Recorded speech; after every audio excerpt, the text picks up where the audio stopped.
Imagine this. You're sitting on your couch, scrolling TikTok for the 5th hour straight, eating cold pizza from 3 nights ago, convincing yourself you deserve rest while your brain is running a marathon of useless thoughts like, should I text them first? Did I say something stupid at work yesterday? What if my life never changes? Guess what? You're not resting. You're torturing yourself. You're not tired because of life. You're tired because your brain is a toxic roommate that never shuts the hell up. And the craziest part, you believe every word it says. If your brain told you the earth was flat, half of you would go buy a telescope to check. That's how gullible you are to your own thoughts. And let me be real with you. You are the reason you're miserable.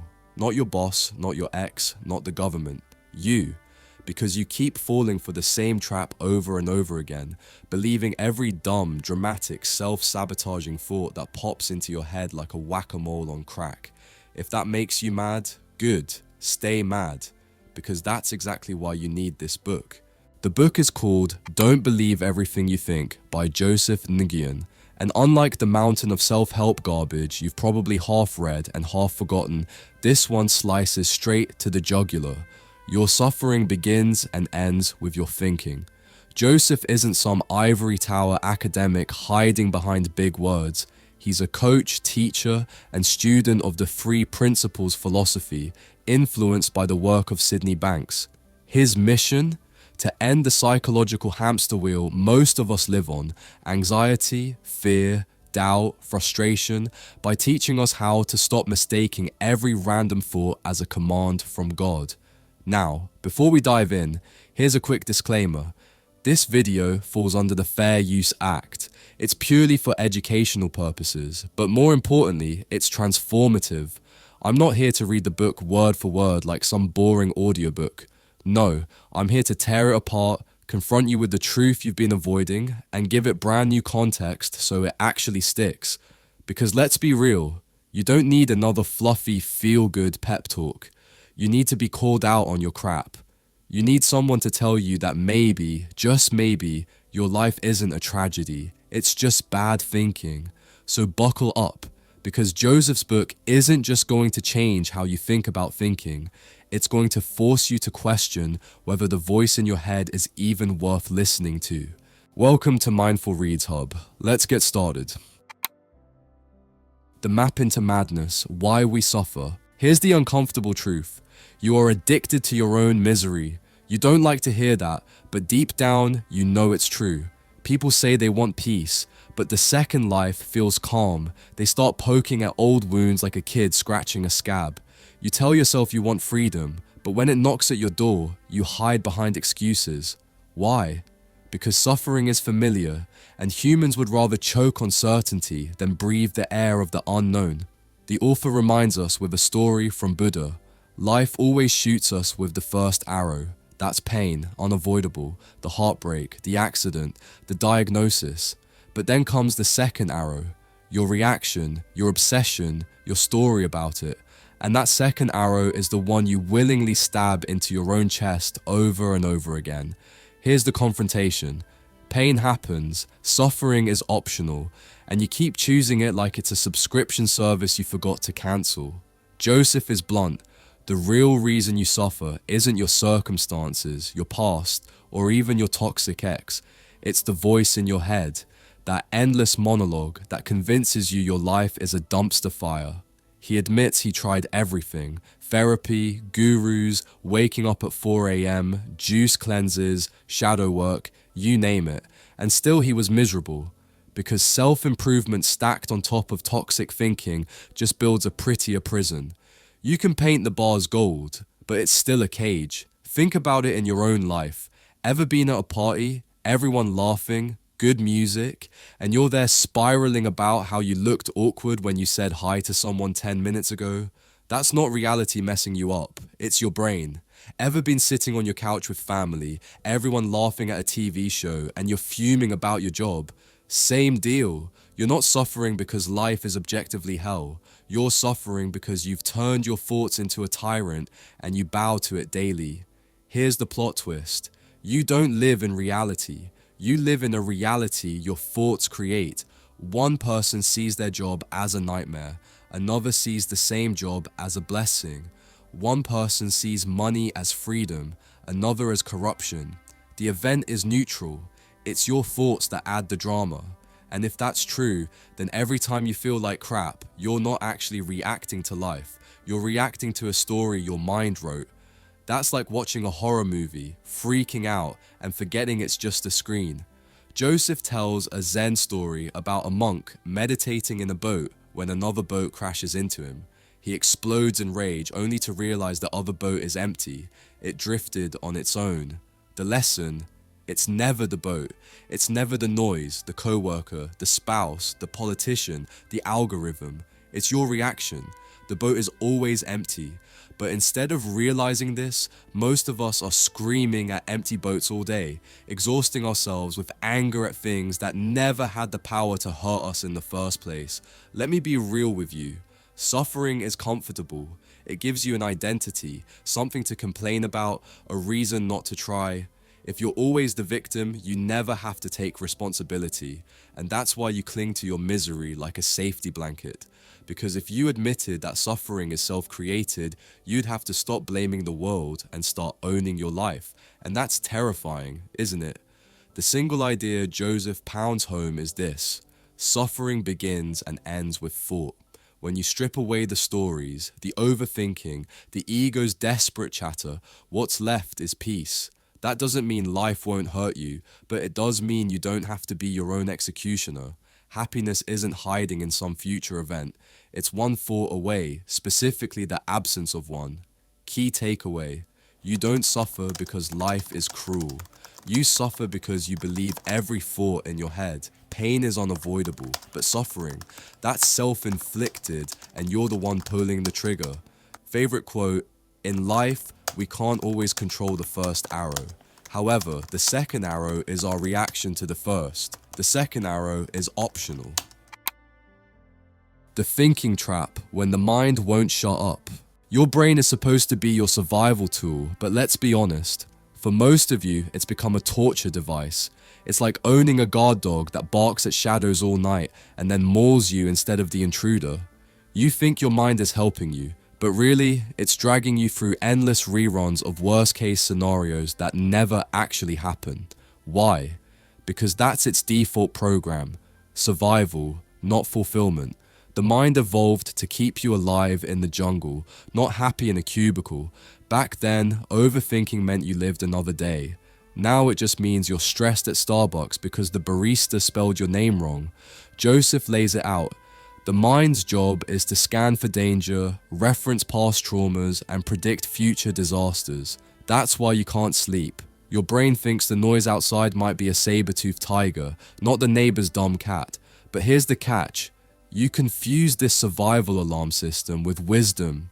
You think the non-stop commentary in your head is some profound truth, when in reality, it's the equivalent of a paranoid roommate screaming, "We're all gonna die," at every inconvenience. The trap isn't just that you think, it's that you confuse thinking with truth. Joseph draws a line between thoughts and thinking. Thoughts are natural, flashes of insight, creative sparks, raw data from somewhere deeper, maybe even divine. But thinking? That's you taking those flashes and smothering them in commentary until they turn toxic. A thought might be, "I should start my own business." Thinking is, "Well, I don't have the money, the skills, my uncle failed at it, the market's saturated, I'll probably screw it up anyway." One inspires, the other strangles. Thoughts create, thinking destroys. Here's how you know you're trapped. You ask yourself how much money you'd like to make. A number pops up instantly, effortlessly. That's a thought. Then your brain hijacks it, and suddenly you're spiraling about how unrealistic it is, how you don't deserve it, how everyone else is better than you. That's thinking, and it's not helping. It's suffocating. You're not failing at life because of your circumstances. You're failing because you believe your thinking is reality. You treat those anxious loops like prophecy, when really, they're just noise. Let me confront you with this. Your thoughts are not the problem. Your addiction to engaging with them is. Imagine every thought as a stranger knocking on your door. You don't have to let every single one in, feed it, and give it the Wi-Fi password. but that's exactly what you do. And then you wonder why your mental living room is full of freeloaders eating your snacks and trashing the place. Joseph reminds us that our emotions are a radar. You're not stressed because of your boss, your bills, or your partner. You're stressed because you're stuck in thinking heavy, restrictive, looping commentary. The worse you feel, the more you're thinking. It's a vicious cycle you confuse for working it out. Spoiler: overthinking never solved anything. If anything, the best things you've ever done, falling in love, creating something new, losing yourself in a flow state, happened when you weren't thinking at all. Here's the ugly truth. You're not miserable because life is hard. You're miserable because you won't shut up. You've mistaken the endless commentary for control, but it's not control, it's chaos. You've let your mind become both architect and arsonist, building your world and burning it down in the same breath. And until you learn to separate thoughts from thinking, you'll keep confusing the fire alarm for the fire. Key takeaway: your brain's non-stop chatter isn't truth. It's survival programming gone haywire. Thoughts are neutral and creative. It's your obsessive thinking that turns them into suffering. Stop worshipping your inner commentary like it's fact. It's just noise. Favorite quote: stop thinking and end your problems. The Illusion Factory: Positivity, Principles, and Pain. Here's the scam no one tells you about. Think positive is just another cage. It sounds cute on Instagram captions, but it's actually a weaponized form of self-gaslighting. Every time you feel like trash, you pressure yourself to flip the switch, paste on a smile, and force-feed yourself affirmations like, I am enough, I am strong, I am abundant. And sure, you might feel better for a second, but deep down, you know you're lying to yourself. Why? Because joy doesn't come from thinking more, even if it's positive thinking. Joy comes when you stop thinking altogether. Joseph rips this illusion wide open. He points out that when you remember the happiest moments of your life, you weren't busy narrating them in your head. You weren't in a constant monologue of, wow, I feel happy, this is amazing, I'm grateful, I'm joyful. You were just there, present, silent. The feeling came first. The thought sometimes trailed after, like a kid trying to take credit for work it didn't do. Your brain wasn't producing the joy, it was finally quiet enough to let you feel it. But instead of seeing this, you get conned into believing that you must think happy thoughts to be happy, which only makes you more neurotic. And that's the twisted brilliance of the Illusion Factory. The more you try to fix your suffering with more thinking, the deeper you get trapped in the very mechanism that causes the suffering. You're like a drowning man trying to save himself by drinking more water.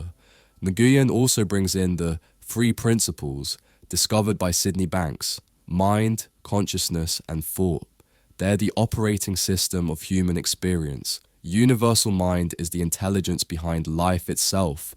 The reason an acorn knows how to become a tree, or your body knows how to heal a cut without you writing a to-do list. Consciousness is your awareness, the fact that you even know you exist. Thought is the raw material, the Lego blocks your reality is built from. Together, these 3 principles create your entire experience of life. But here's the catch. Once thought enters the picture, you stop seeing reality and only see your version of it, and then you mistake your version for absolute truth. Think about the last argument you had. You weren't fighting over reality. You were fighting over 2 different thought-created versions of it. You thought your partner was being disrespectful. They thought they were just being honest. Same words, 2 realities, both defended like they were gospel. That's how wars start. Not from reality itself, but from the stories we spin on top of it.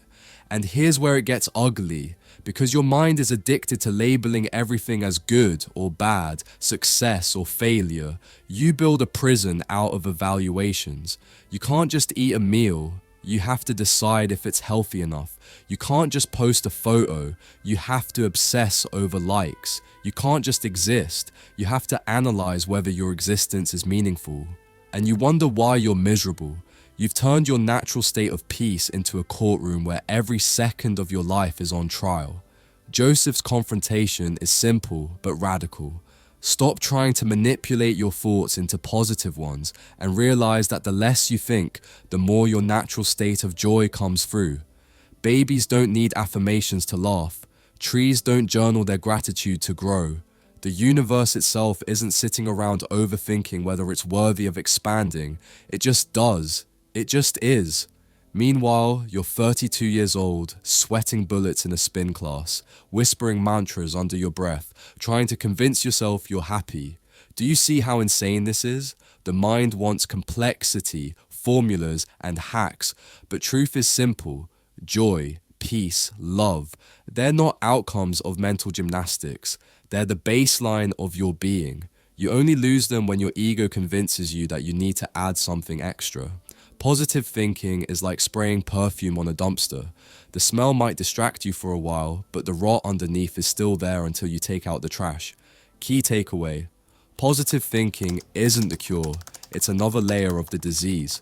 The truth is brutally simple. Your suffering is created by thinking, and the less you think, the more your natural state of joy surfaces. Reality is built from mind, consciousness, and thought, but it's your obsession with thought that twists it into pain. Favorite quote: "We are ever only one thought away from peace, love, and joy, which come from a state of no thought." The Great Escape: breaking free from thought. You've been lied to your whole life about freedom. You think freedom is more money, a better body, traveling the world, or finally having everyone respect you. Wrong. Freedom is not adding more to your life. Freedom is subtraction. It's not stuffing more knowledge, more hacks, more positive affirmations into your head. It's about learning how to stop being a prisoner to the noise between your ears. But here's the catch. You don't actually want silence. Silence terrifies you. You'd rather scroll endlessly, binge Netflix, blast music, anything, just so you don't have to sit in a room alone with your own mind. And that's the proof. You're not free. Joseph makes it clear. You cannot think your way out of thinking. That's like trying to put out a fire with gasoline. You've been trained to believe that if you just analyze enough, plan enough, hack enough, you'll find peace. But the more you wrestle with your thoughts, the tighter they grip you. That's why meditation feels impossible for most people, because the second it gets quiet, the ego panics and starts screaming louder. You can't conquer it by fighting back. The escape only happens when you stop engaging. It's funny, isn't it? The moments when you've been the most alive, dancing, laughing uncontrollably, falling in love, watching a sunset, creating art, none of those required mental commentary. You didn't think your way into joy. It happened when the mind finally shut up. But because you don't understand this, you chase those moments externally, always looking for the next trip, the next achievement, the next dopamine hit. Instead of realizing the common denominator, peace comes from the absence of thought. Why then do you let it run your relationships, your career, your entire identity? The problem isn't that you think. The problem is that you give those thoughts power they never had. This is where the real escape happens. Not in fixing your mind, not in rearranging your thoughts, but in finally realizing you don't have to take any of it seriously. When that clicks, you can breathe again. Suddenly, the heavy loop breaks. You don't need to plan your way into happiness. You don't need to chase some future achievement. You don't need to outsmart your suffering. All you need is to stop feeding it with attention. Joseph's confrontation is blunt. You think you need more information, but you don't. You think you need a better strategy, but you don't. What you need is to stop compulsively narrating your life like a bad sports commentator.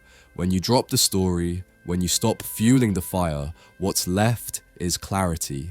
And clarity feels like freedom, because it is. But of course, most of you will resist this because silence feels like death to the ego. Your mind thrives on drama. That's why you replay old arguments in the shower, why you invent fake scenarios in your head, why you're still mad at people from 5 years ago. The ego would rather keep you in constant conflict than risk disappearing in the stillness. And yet, the stillness is exactly where you'll find the life you keep pretending you want. Here's the paradox Joseph points out. You don't stop thinking by force. You stop thinking by noticing thinking, by watching it like clouds drifting by, without grabbing onto them, without shouting at the sky to be different. The less you resist, the more naturally thought slows down. Silence isn't something you manufacture. It's what's underneath all the noise when you finally step out of the way. Think about how ridiculous it is that you treat your thoughts like commands. A thought pops up, "You're not good enough," and you instantly react like it's the word of God. Do you realize how absurd that is? Your brain also produces nonsense like, "What if pigeons had human teeth?" But you don't take that seriously. Why then do you let it run your relationships, your career, your entire identity? The problem isn't that you think. The problem is that you give those thoughts power they never had. This is where the real escape happens. Not in fixing your mind, not in rearranging your thoughts, but in finally realizing you don't have to take any of it seriously. When that clicks, you can breathe again. Suddenly, the heavy loop breaks. You don't need to plan your way into happiness. You don't need to chase some future achievement. You don't need to outsmart your suffering. All you need is to stop feeding it with attention. But here's the confrontation you won't like. Most of you won't do this. You'll keep clinging to the noise because you're addicted to being busy, addicted to drama, addicted to your own suffering. You'll hear this, nod your head, and then run back to the same cycle because silence feels too foreign. That's on you. Nobody can force you to let go. Nobody can hand you freedom. It's already there, waiting underneath all the garbage you won't put down. Key takeaway: freedom isn't found in more thinking, more effort, or more self-improvement. True freedom begins when you stop believing the non-stop commentary in your head and allow silence to reveal the peace that was always there. Favorite quote: "If you can stop for 1 second, you will see what I'm talking about." Dreams without chains, living beyond the mind. Here's the scam. You've been told your whole life that the only way to matter is to chase something: the dream job, the dream house, the dream partner, the dream body. Society trains you like a circus animal. Jump through this hoop, then that hoop, and maybe, just maybe, you'll finally feel worthy. But let me be real with you. Most of your so-called dreams aren't even yours. They're hand-me-downs from your parents, culture, Instagram influencers, and the fear of not being enough. You're not living a dream. You're trapped in a scripted checklist, pretending it's ambition. Joseph slices through this delusion. The problem isn't ambition itself. The problem is that you tie your sense of self to the outcome. You set goals thinking they'll fix the hole inside you. You think losing 20 pounds will cure your insecurity. You think making 6 figures will erase your fear of failure. You think marriage will finally silence that voice that says you're unlovable. Spoiler, it won't. Because the mind that sets those goals is the same mind that tells you you're not enough. You're chasing validation, not creation, and that's why even when you win, you feel hollow. Think about the last time you got what you wanted. Maybe it was a promotion, maybe it was a new car, maybe it was finally dating the person you crushed on for years. How long did the high last? A week? A month? Then, like clockwork, the hunger returned. Your mind invented a new problem, a new mountain to climb. That's not ambition, that's slavery. You're not driven, you're being driven, like a mule chasing a carrot tied to its own back. Joseph doesn't say, abandon goals. He says, flip the script. Stop setting goals as desperate attempts to prove your worth and start seeing them as expressions of love and creativity. When you're no longer shackled to the outcome, goals stop being chains and start being canvases. You paint because you want to paint, not because you're terrified of being meaningless without the masterpiece. And that's where unconditional love enters. Not the fluffy Hallmark version, but the real, dangerous kind. The kind that doesn't need reasons, outcomes, or permission. The truth is, you're already worthy. You always were. That hole you've been scrambling to fill with trophies and likes and money. It was never real. The love you're chasing is not out there. It's the background of who you are. You don't need to earn it. You need to stop burying it under layers of self-hate and ambition dressed up as progress. Let me confront you with this. Most of you don't actually want love. You want conditions that let you avoid facing yourself. You say you want unconditional love, but the second someone loves you without reason, you freak out. You sabotage it. Because if love isn't earned, if it isn't conditional, then you lose your excuse. You can't keep saying, I'll be worthy when... You'd have to accept that you were enough all along, and that terrifies you. Because then, what excuse do you have for not living fully? The irony Joseph points to is brutal. The moment you stop grasping, stop chasing, stop treating dreams like lifeboats, you're finally free to actually create. That's when ambition is reborn, raw and limitless. Not because you need it, but because you want to. Not because you're desperate, but because you're overflowing.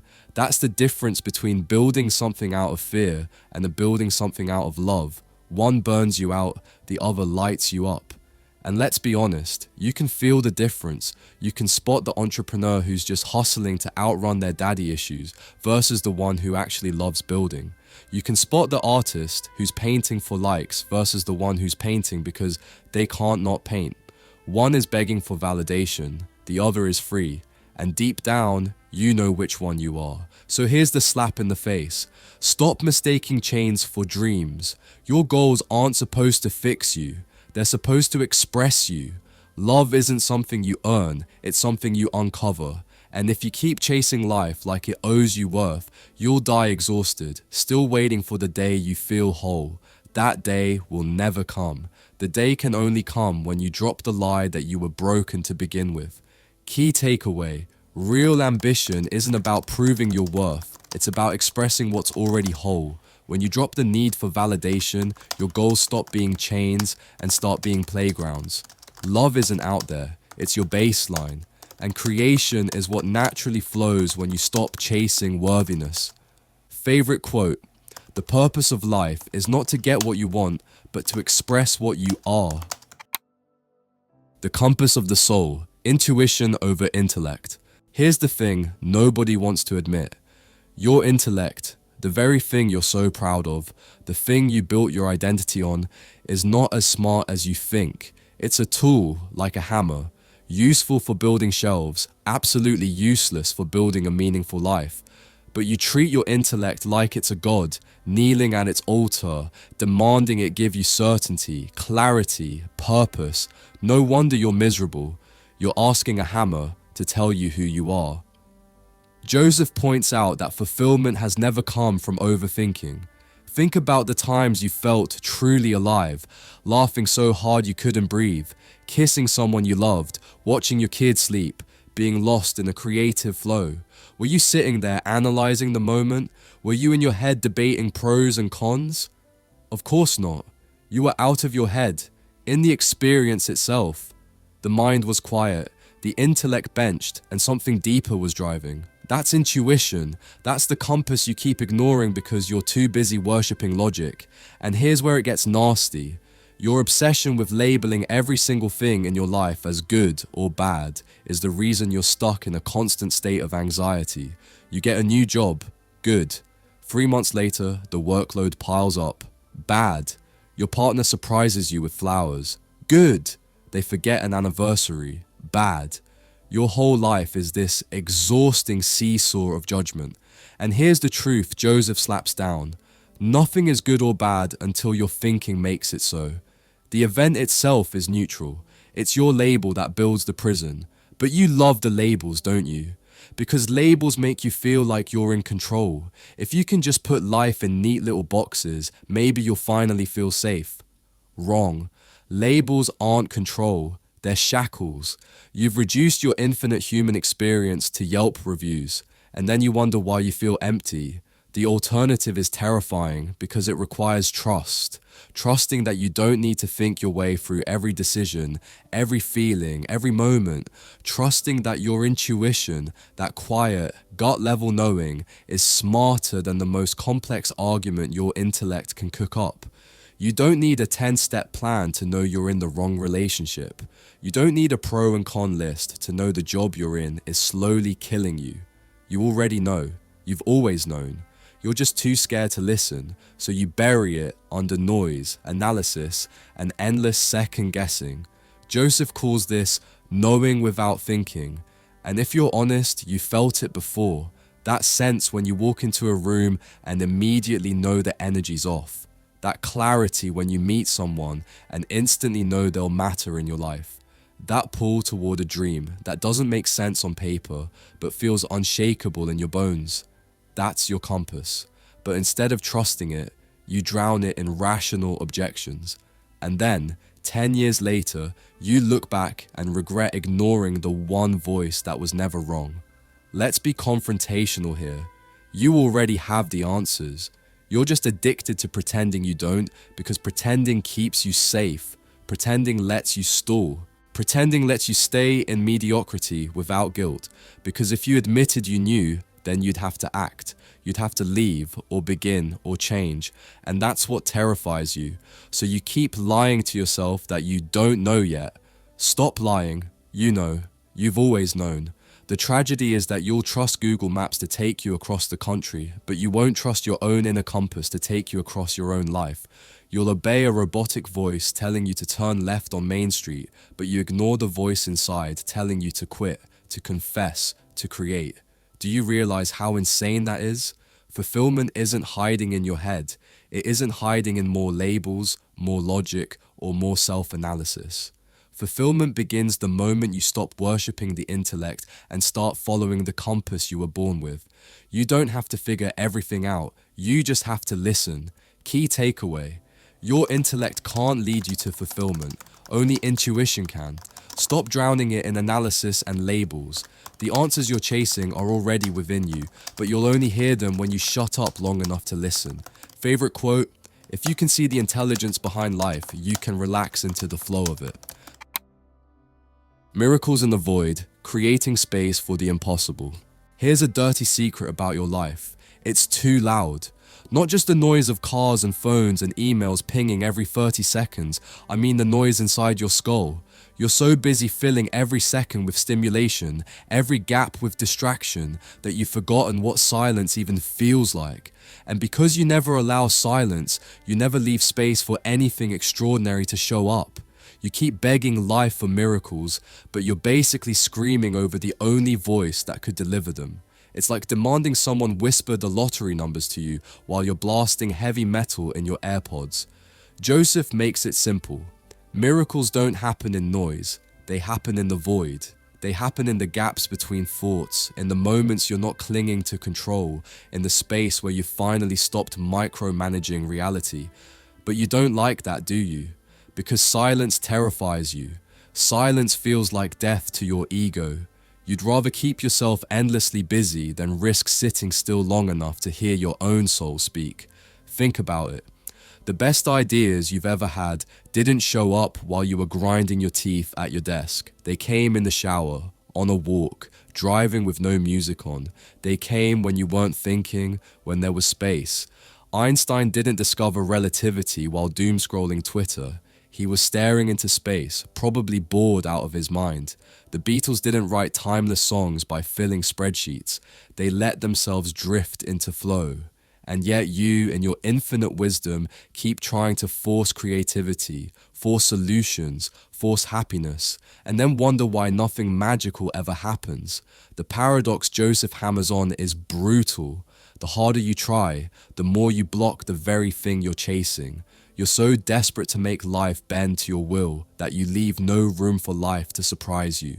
You want miracles on your terms, scheduled neatly between meetings, delivered with guaranteed results. That's not how it works. Miracles are not Amazon packages. They show up when you finally stop suffocating them with your own noise. But here's the confrontation. You're addicted to obstacles. You've built your whole identity around struggle. If life isn't hard, you don't feel alive. That's why you secretly sabotage yourself. Procrastinate, overthink, delay, pick fights, stay stuck. Because deep down, silence scares you more than suffering. Struggle is familiar, silence is foreign, and because it's foreign, you reject it, even though silence is where everything you've been begging for actually lives. Joseph doesn't say life will suddenly be smooth if you master non-thinking. He's not naive. Obstacles will always show up, but here's the shift. When your mind is quiet, obstacles stop being walls and start being speed bumps. You stop inflating them with drama, stop spinning them into impossible mountains, stop building entire identities around how hard your life is. The obstacle shrinks to its real size, and when that happens, miracles slip back into the picture. Think about how insane it is that most of your so-called problems aren't even problems. They're just stories you've inflated in your head. The email you're avoiding isn't a monster, it's just text on a screen. The breakup you're replaying isn't happening anymore, it's just memory. The future you're terrified of doesn't exist yet, it's just speculation. The problem isn't the obstacle, it's your thinking about it. And when you stop thinking, the obstacle stops owning you. This is why the void matters. The void is not emptiness, it's potential. It's the soil where creation grows, the silence where intuition whispers, the space where miracles can land. But you'll never experience it if you keep cramming your life with constant noise, constant thought, constant effort. You want a miracle? Stop begging and start listening. Key takeaway: miracles don't happen when you're drowning in thought. They happen in the silence, in the space you create by letting go of noise, control, and obsession.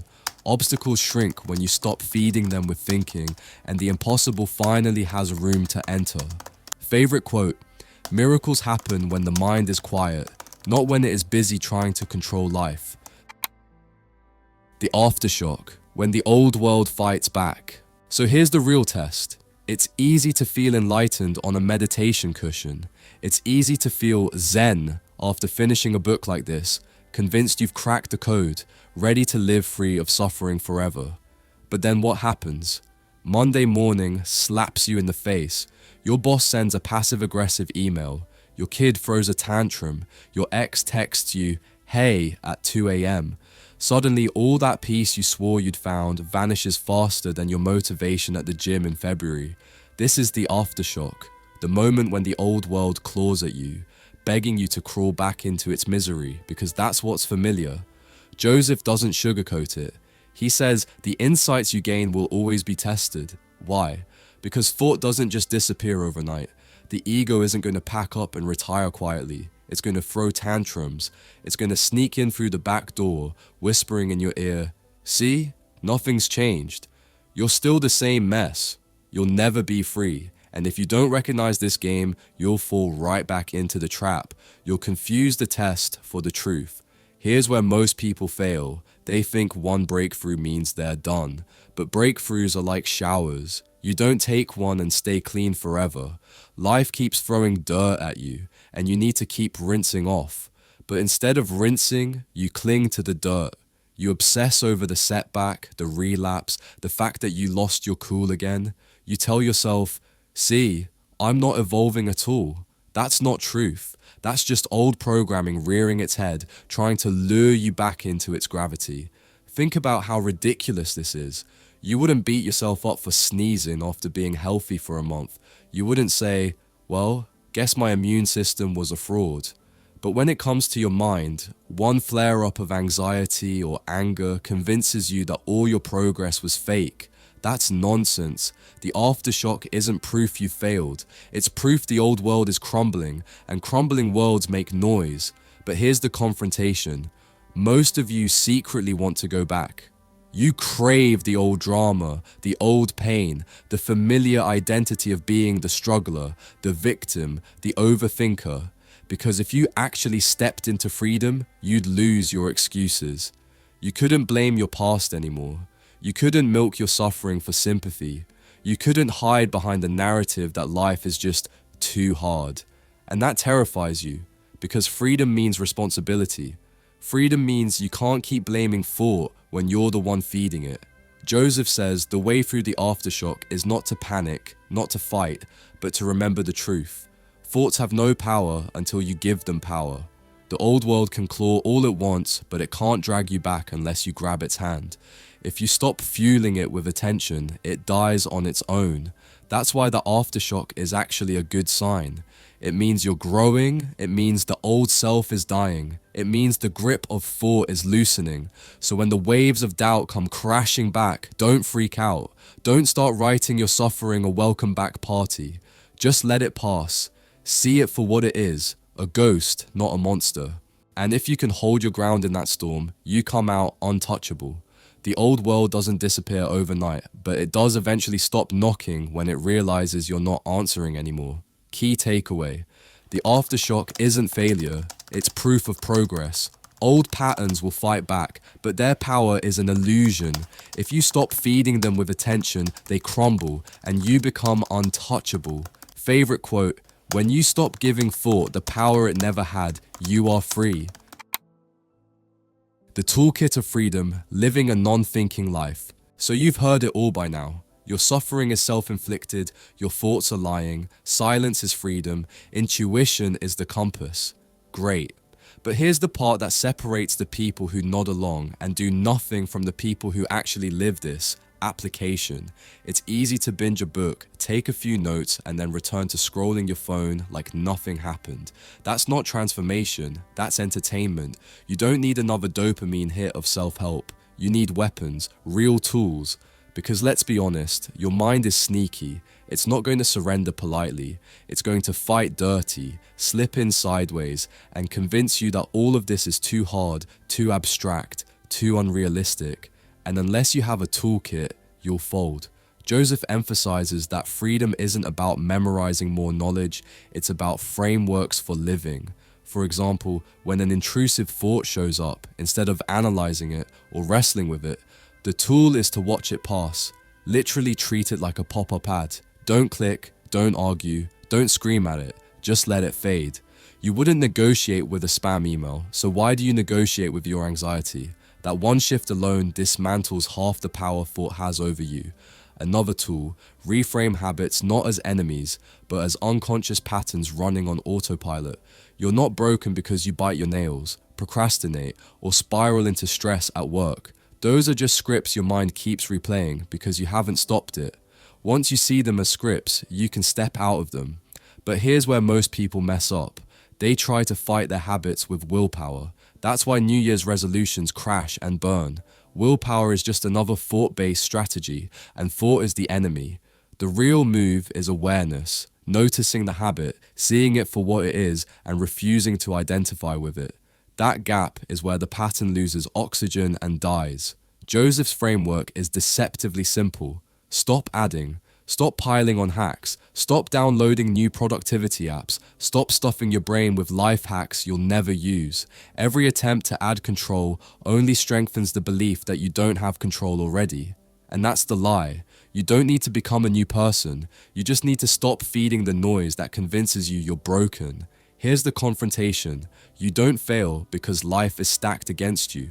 You fail because you secretly love the drama of failing.